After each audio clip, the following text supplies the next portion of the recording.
Hello my dear friends, welcome in super coaching classes. आज मैं आप लोगों को बहुत दिनों बाद मैं आपको फिर से एक बार आपके YouTube channel super coaching classes में मैं स्वागत करता हूं। चलिए आज मैं आप लोगों के लिए फिर से मैं इंग्लिश स्पोकन का नया क्लासेस लेकर के आ रहा हूं माय डियर्स। आज जिसमें आप लोगों को अध्ययन कराया जाएगा किसके बारे में my dears, use of has, have and had के बारे में। आज हम लोग सीखेंगे यूज ऑफ हैव का प्रयोग कहाँ किया जाता है, हैज का प्रयोग कहाँ किया जाता है और हैड का प्रयोग कहाँ किया जाता है। ठीक ना, आज हम लोग ये सारी चीजों के बारे में क्या करेंगे, अध्ययन करेंगे और सीखेंगे। चलिए एकदम गहराई से क्या करेंगे, सीखेंगे कहाँ किया जाता है, केवल यही सीखेंगे हैज, हैव एंड हैड का प्रयोग। ठीक ना माय डियर, तो यानी आप सिंपल तरीके से उठा करके देखेंगे तो जो हैज की मीनिंग होती है माय डियर, तो हैज की मीनिंग क्या निकलती है माय डियर, पास है। क्या निकलती है, यानी जब कोई वस्तु पास है, जब कोई वस्तु हमारे पास है। जैसे मैंने कहा कि मेरे पास एक मार्कर है तो मैं कह सकता हूँ आई हैव अ मार्कर, यानी ये मार्कर मेरे पास है। तो यानी पास है वस्तुओं के लिए हम क्या करते हैं, हैज का प्रयोग करते हैं। लेकिन हैव का कहाँ करेंगे मेरे प्यारे, ए भी इसका भी प्रयोग कहाँ करेंगे, पास है वस्तुओं के लिए करते हैं। लेकिन बात है हैड के लिए मेरे प्यारे, पास था। क्या था मेरे प्यारे, पास था। कोई वस्तु मेरे पास थे या था, उसके लिए हम किसका प्रयोग करेंगे, हैड का। तो हम डायरेक्टली सीधी सी भाषा अर्थात छोटे से लैंग्वेज में हम कह सकते हैं, यानी एक छोटी सी भाषा में आपसे कह सकते हैं, क्या कह सकते हैं माय डियर्स, हम कह सकते हैं सीधी सी बात है कि हैज और हैव का प्रयोग जो किया जाता है यह प्रेजेंट टेंस में किया जाता है। किसमें किया जाता है, प्रेजेंट टेंस में। और हैड का जो प्रयोग होता है किसमें किया जाता है माय डियर, पास्ट टेंस में किया जाता है। इससे आपको याद रखना पड़ेगा, आपको इसे क्या करना पड़ेगा, याद रखना पड़ेगा। बस आपको पास कोई वस्तु है, जैसे कि अब हमें बोलना हो भाई हमारे पास ए है, तुम्हारे पास है, और उसके पास ए है, इस प्रकार के कुछ हमारे सेंटेंस आ रहे हैं। तो क्या करेंगे हम, तो उसके लिए आप लोगों के बीच में एक क्लासेस आज प्रोवाइड करने जा रहा है, जो आपके लिए बहुत ही ज्यादा क्या होगा, कंपलसरी होगा, नीडफुल होगा माय डियर। तो चलिए, तो हम लोग क्या करते हैं, आगे की तरफ क्लासेस को लेकर के क्या करते हैं, बढ़ते हैं। लेकिन आगे बढ़ने से पहले सबसे पहले आप इस चैनल को ज्यादा से ज्यादा सब्सक्राइब करें और इस वीडियो को ज्यादा से ज्यादा क्या कीजिए, शेयर कीजिए और लाइक का बटन दबाना एकदम ना भूले माय डियर। तो चलिए, तो स्टार्ट करते हैं क्लासेस। सबसे पहले आइए हम लोग ये सीखते हैं माय डियर, हम लोग सीखेंगे क्या, हम लोग ये सीखते हैं कि हम क्या कर सकते हैं, प्रेजेंट टेंस में हम हैज का प्रयोग कब करते हैं और हैव का प्रयोग करते हैं। बात तो क्वेश्चन की फंस गई ना, हमने आपसे कह दिया कि हैज का भी प्रयोग पास्ट में किया जाता है, प्रेजेंट में किया जाता है, और हैव का भी प्रयोग किस में किया जाता है, प्रेजेंट टेंस में ही किया जाता है। लेकिन बात आ गई सर कि कब हम हैज का प्रयोग प्रेजेंट में करेंगे और कब हम हैव का प्रयोग प्रेजेंट में करेंगे। बात तो यही आकर के फंस गई ना। अब हम क्या करेंगे, लेकर परेशान नहीं भाई, ध्यान से देखिएगा कि अगर आपका जो सब्जेक्ट होगा, देखना पड़ेगा क्योंकि सबसे ज्यादा मेन रोल आपका होता है सब्जेक्ट का।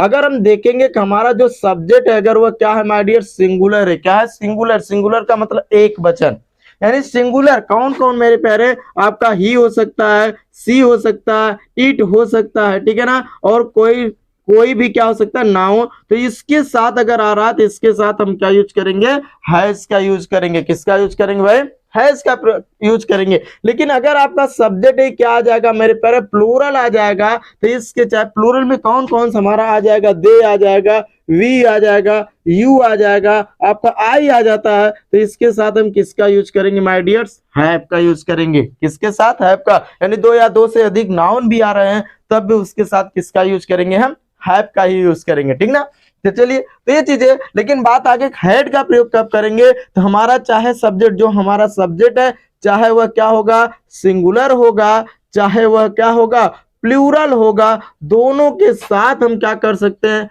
हैड का प्रयोग करेंगे। इस पे हमें ये नहीं देखना पड़ेगा कि सिंगुलर क्या है और प्लूरल क्या है। ठीक ना, कोई डाउट नहीं। मैंने यही बताया मेरे प्यारे कि अगर सब्जेक्ट आपका सिंगुलर होगा यानी ही, सी, इट और कोई नाउन्स आ रहा है उसके साथ हैज होगा।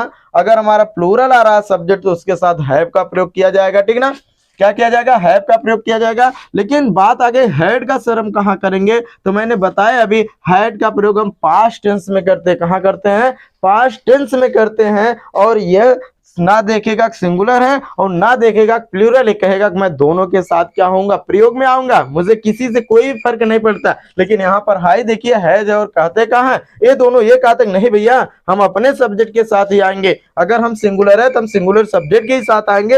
हैव कहता नहीं भाई हम प्लूरल है, हम बहुवचन के, हम हमेशा लोगों के साथ आएंगे। ये कहता नहीं भाई हम अकेले। लेकिन ये कहता भाई मुझे किसी से नाराजगी नहीं, चाहे वह ढेर लोग हो चाहे वह कम लोग है, किसी से भी नाराजगी नहीं है। हम केवल आएंगे तो दोनों सब्जेक्ट का, चाहे सिंगुलर हो सारा, चाहे प्लूरल हो, कोई भी हो, हम दोनों के साथ आएंगे, ठीक है ना। I hope all my dears कोई भी डाउट इसमें नहीं होगा। चलिए तो हम आगे की तरफ क्लासेस को क्या करते लेकर के बढ़ते थे, यहाँ तक आपको कोई भी डाउट नहीं होगा, आपको पता चल गया होगा कब हम हैज का प्रयोग करेंगे और कब हम हैव का प्रयोग करेंगे, ठीक ना गाइस।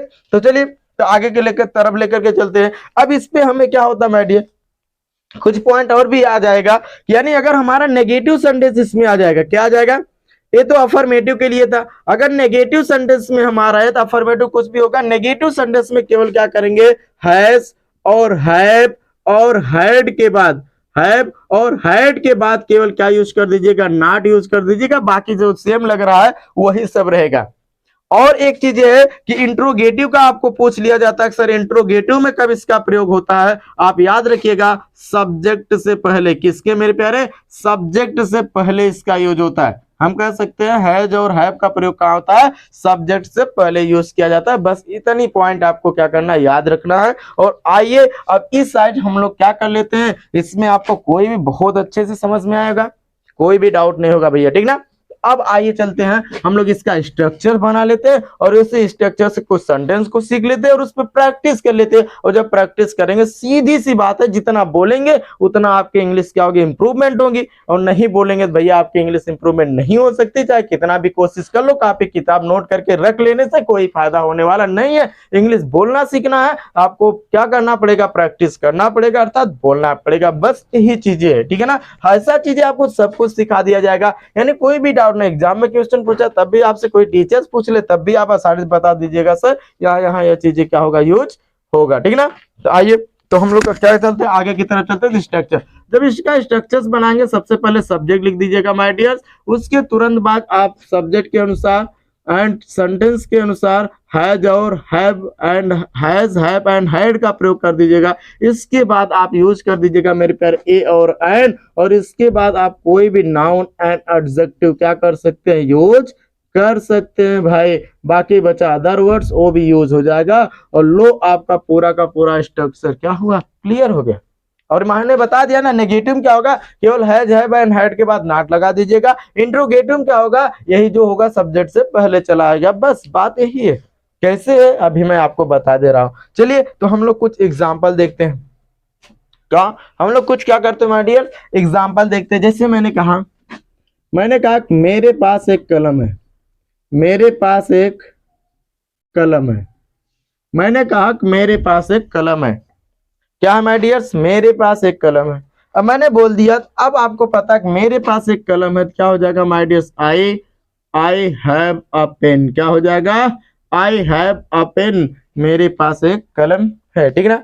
देख लीजिए कितना सिंपल है भैया, कितना सिंपल है। आप आसानी से क्या कर सकते हैं, बहुत सारे सेंटेंस का क्या कर सकते हैं, फॉर्मेशन कर सकते हैं, बहुत ही ज्यादा सिंपल है ये, बहुत ज्यादा क्या माय डियर डिफिकल्ट नहीं है, ठीक ना। ये डिफिकल्ट दिखने में लगेगा ही नहीं, आपको कोई भी डाउट्स नहीं होगा, ठीक है ना। आइए दूसरा सेंटेंसेस हम लोग क्या कर लेते हैं, देख लेते हैं,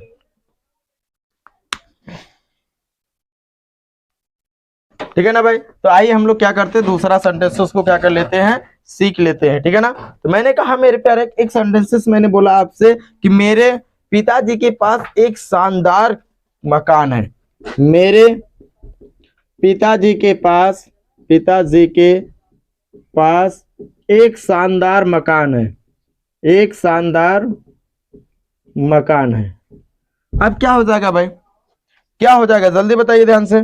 शानदार मकान का मतलब क्या हो जाएगा मेरे प्यारे, अच्छा मकान, बेहतरीन मकान, बेस्ट मकान, ठीक है ना। तो क्या हो जाएगा, तो आप क्या बोलो सर, तो अब यहाँ पर आपको यह देखना मेरे प्यारे कि मेरे पिताजी, अब इसमें मेरे वर्ड्स यहाँ पर आए हैव लगा दिया, तो आप ये भी बोलोगे तो यहाँ पर भी तो मेरे वर्ड है, हैव लगेगा, नहीं भैया, यहाँ पर माय फादर यानी मेरे पिताजी, अकेले लोगों की बात हो रही है, तो हो जाएगा कि माय फादर, क्या हो जाएगा, माय फादर हैज, क्या हो जाएगा my dear, my father has, क्या हो जाएगा, माय फादर हैज के बाद क्या हो जाएगा, कितने मकान है माय डियर, ए हो जाएगा, क्या हो जाएगा, ए हो जाएगा, क्या हो जाएगा, ए हो जाएगा। ए के बाद आप लगा दीजिए शानदार की इंग्लिश क्या होती है, बेस्ट भी लगा सकते हैं, बेहतरीन भी, गॉर्जियस भी, कुछ भी आप क्या कर सकते हैं। शानदार का, शानदार का मतलब बेस्ट होता है, या तो आप क्या लगा दीजिए, स्प्लेंडेड लगा दीजिए, क्या लगा दीजिए, स्प्लेंडेड, स्प्लेंडेड क्या लगा दीजिए माय डियर, स्प्लेंडेड क्या लगा दीजिए, स्प्लेंडेड हाउस, क्या लगा देंगे, स्प्लेंडेड हाउस हो जाएगा, ठीक है ना माय डियर्स, क्या हो जाएगा, स्प्लेंडेड हाउस हो जाएगा, अर्थात मेरे पिताजी के पास एक शानदार मकान है, तो क्या हो जाएगा माय डियर्स, जल्दी बता दो, my father has a splendid, क्या हो जाएगा, स्प्लेंडेड हाउस, यानी स्प्लेंडेड मींस क्या होता है, शानदार होता है, क्या होता है भाई, शानदार होता है, ठीक है ना। कोई गाइस आपको कोई भी डाउट्स नहीं होगा, आप आसानी से क्या कर सकते हैं, फ्रेम कर सकते हैं। चलिए एक सेंटेंसेस इसमें क्या कर दिया जाए और बता दिया जाए आपको, हेड का, किसका बता दिया जाए, हेड का, जैसे मैंने बोला उसके पास कपड़े पहनने के लिए नहीं थे, या तो उसके पास पहनने को कपड़े नहीं थे, हमने क्या बोला, उसके पास पहनने को कपड़े नहीं थे, उसके पास पहनने के कपड़े नहीं थे, क्या हो जाएगा भैया जल्दी बता दो, उसके पास पहनने के कपड़े नहीं थे, तो हम क्या कर सकते हैं, नहीं थे वर्ड आया तो हो जाएगा ही हैड नो, या तो ही हैड नॉट, क्या हो जाएगा, ही हैड नो क्लोथ्स, क्या हो जाएगा my dear, he had no clothes, क्या हो जाएगा, नो क्लोथ्स टू वियर, क्या हो जाएगा, नो क्लोथ्स टू वियर, उसके बाद पहनने के लिए कपड़े नहीं थे, ठीक ना।